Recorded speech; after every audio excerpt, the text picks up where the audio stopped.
Halo semua, sebelum menonton video ini, jangan lupa like, bagikan video ini, meninggalkan komentar dan subscribe channel ini agar teman-teman tidak ketinggalan pembahasan sejarah Simalungun lainnya. Tuan Sang Nauwalu Damanik. Perlawanan menentang kolonialisme Belanda dan perintis agama Islam di Kerajaan Siantar tahun 1888 sampai tahun 1906. Beliau lahir sekitar tahun 1871 di Rumah Bolon Kerajaan Siantar. Nama lahir beliau adalah Tuan Sang Madamanik. Beliau adalah anak dari Tuan Mapir Damanik, Raja Siantar ke-13 yang bergelar Tuan Nai Parsurowoan. Naik tahta sekitar tahun 1888, saat Kerajaan Siantar berada dalam gejolak politik menentang kolonialisme Belanda, yang mulai masuk dari pesisir pantai timur Sumatera melalui Kedatukan Batubara. Gelar kebesaran adat beliau adalah Tuhanta Sang Nauwalu Damanik, gelar kehormatan yang bersumber dari nilai-nilai luhur falsafah, Habonaron Dobona, yaitu 8 sifat luhur, pengasih, pelayan, jujur, berani, bertanggung jawab, teguh pendirian, saling menghormati dan membangun. Gelar kebesaran Islam beliau adalah Baginda Sultan alias Malim Sultan, gelar yang tertulis dalam uang keping logam dari besi tembaga yang dipesan oleh Tuan Sang Nauwalu kepada pedagang Tiongkok. Wajib dipakai oleh setiap masyarakat Kerajaan Siantar, sebelum dilarang peredarannya oleh pemerintah kolonial Belanda. Selain itu ada gelar lain yang dijanjikan oleh seorang saudagar Arab bernama Haji Yusuf bin Al-Ghalidi, saat berkunjung ke Kerajaan Siantar untuk penyebaran agama Islam dan perdagangan, yaitu, Sri Paduka Tengku Sultan yang dipertuan Sang Nauwalu Alamsyah, Raja Siantar Negeri Simalungun. Tuan Bandar Alam Purba Tambak mencatat ada 5 proyek pembangunan yang pernah dikerjakan rakyat Siantar atas arahan Raja Siantar Sang Nauwalu Damanik, antara lain. 1. Membangun rumah adat di Kampung Rambung Merah, sekitar tempat gedung DPRD Simalungun di Jalan Sang Nauwalu Damanik sebagai pusat latihan pertanian. Di tempat ini rakyat bergotong royong atau marharoan dan saling membantu mengerjakan lahan masing-masing, dalam bahasa Simalungun disebut Marsialop Ari, atas bimbingan Sang Nauwalu.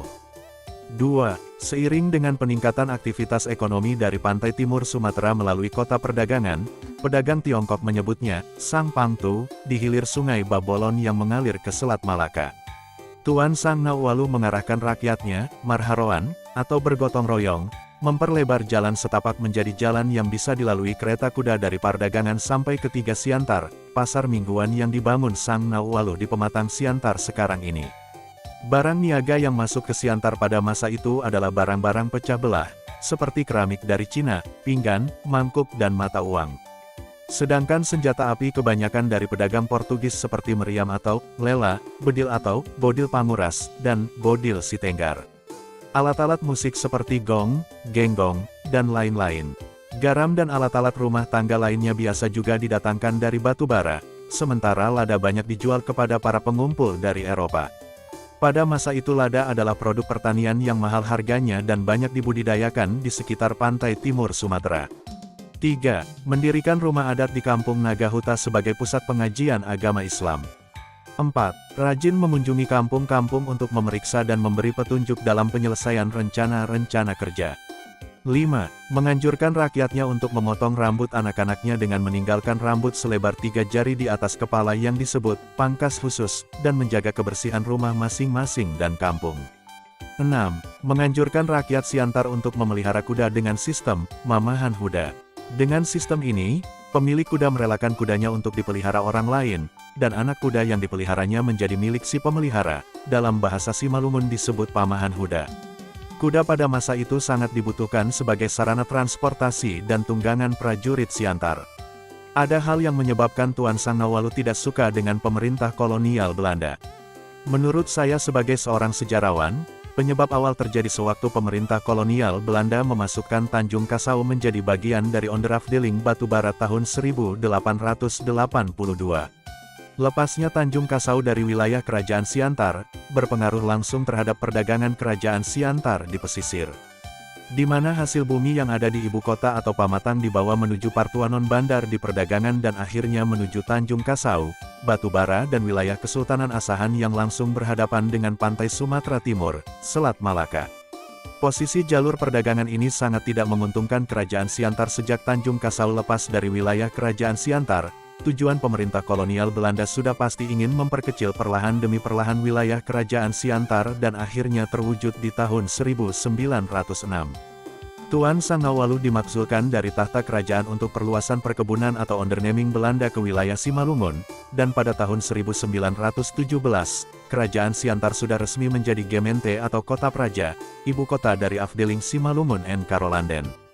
Penyebab berikutnya, pemerintah kolonial Belanda terlalu mencampuri intern kerajaan Siantar. Hal ini sangat terlihat bagaimana Tuan Sangawalu sebagai raja muda Siantar yang karismatik, pandai berdiplomasi dan membaca tujuan politik Belanda selalu menolak apapun bujuk rayu Belanda untuk menjalin kontrak kerjasama saat berunding dengan Belanda.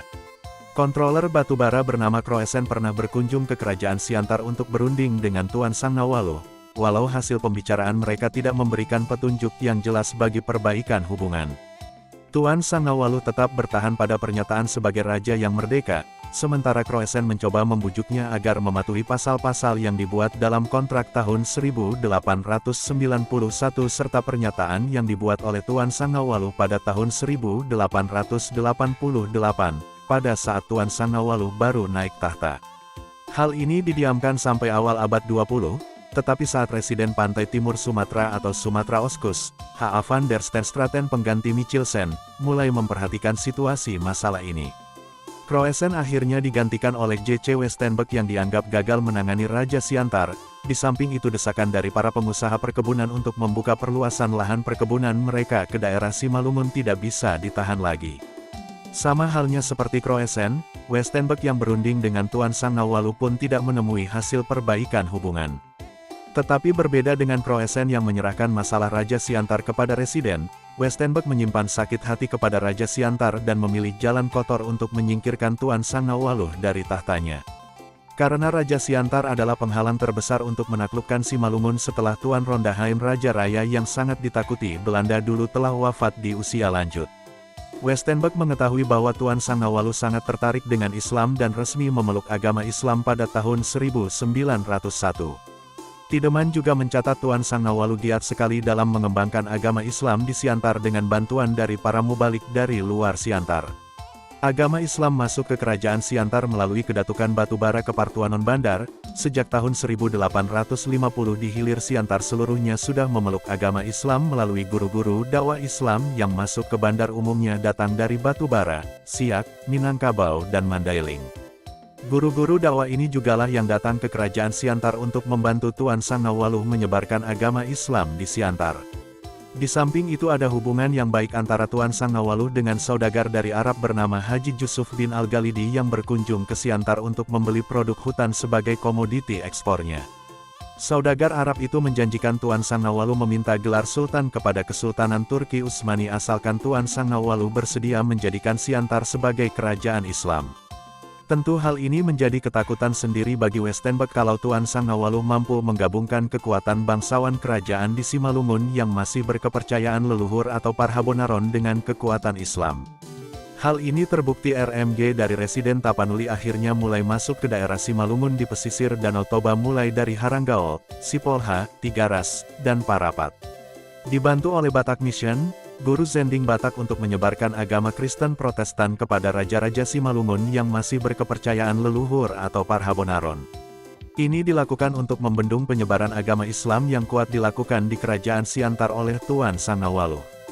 Sejak 1903 RMG sudah masuk ke Kerajaan Raya, menyebar Injil di sana dan membangun sekolah yang dirintis oleh Pendeta Augusteis dan para pembantunya penginjil dari etnis Batak Toba. Pada tahun yang sama Eporus Nomensen berkunjung ke Siantar meminta izin kepada Raja agar RMG dapat bekerja di Siantar, namun ditolak oleh Tuan Sangawalu. Penolakan yang tidak bersahabat itu dinilai pemerintah kolonial Belanda sebagai penghinaan kepada orang Eropa.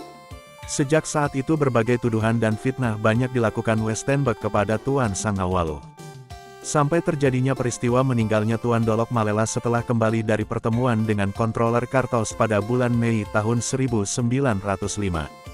Dalam pertemuan itu ikut juga Westenbeck, Tengku Busu, Baginda Arab dan seorang tandil Muhammad Taib yang semuanya jatuh sakit akibat keracunan saat meminum air kelapa yang disediakan oleh orang-orang Siantar.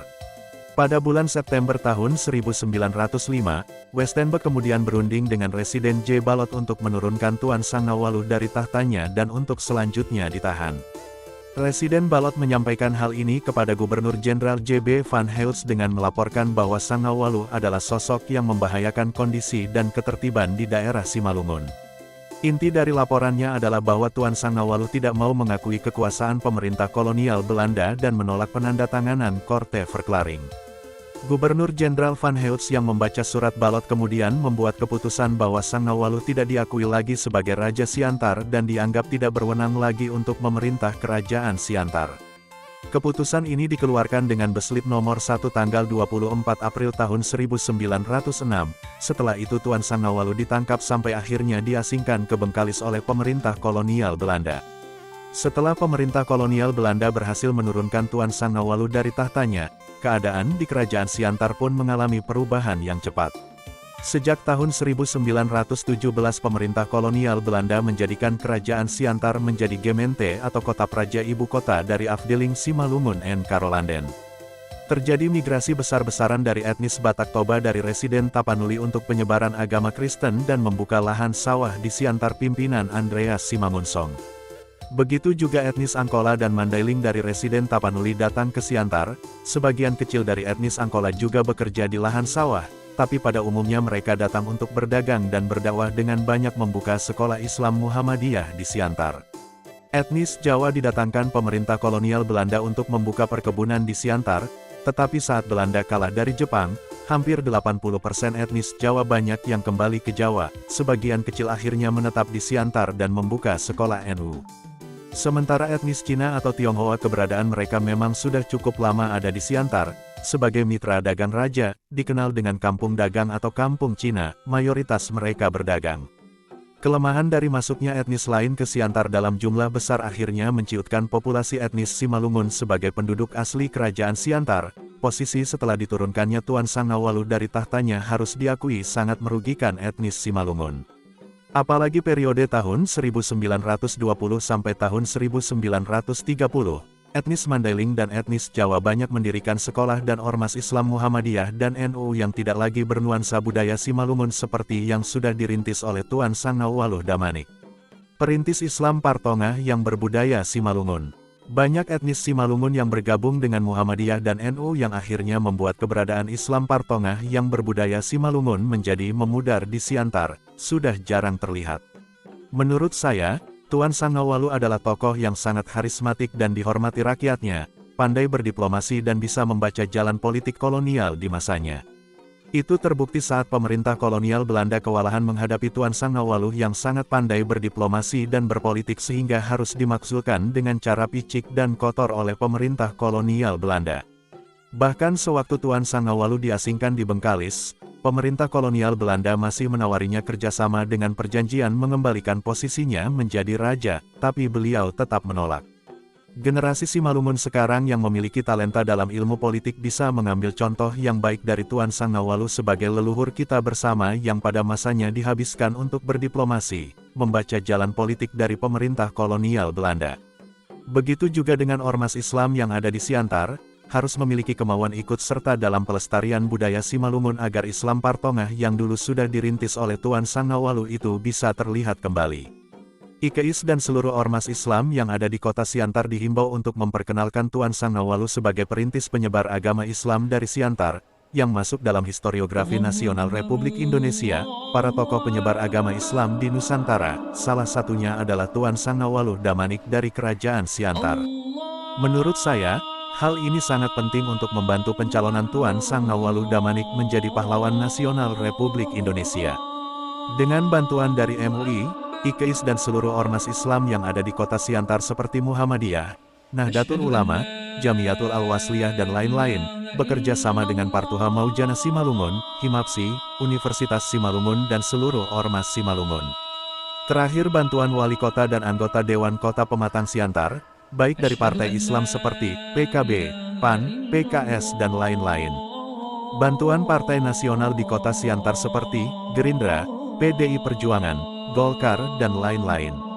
Serta ormas nasional yang ada di Siantar seperti Pemuda Pancasila, IPK, seluruh ormas nasional lainnya dan seluruh ormas kesukuan yang ada di kota Siantar harus bersatu memperjuangkan pencalonan Tuan Sang Nawwaluh Damanik menjadi pahlawan nasional Republik Indonesia bersama ahli waris Kerajaan Siantar.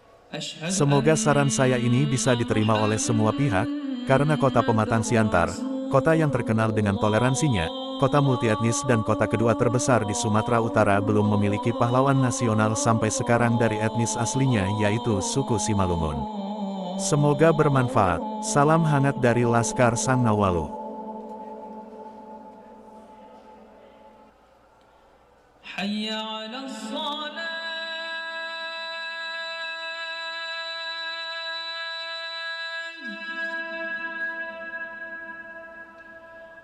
حي على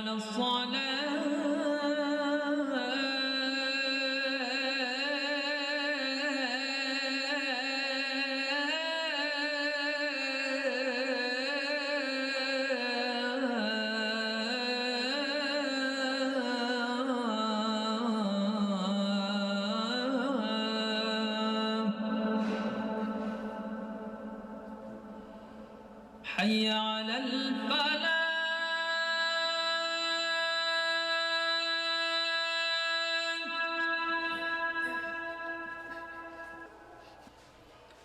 حي على الفلاح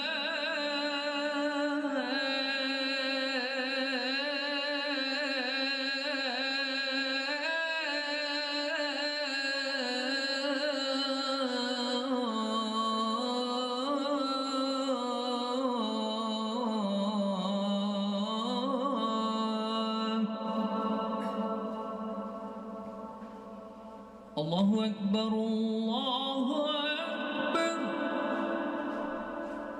لا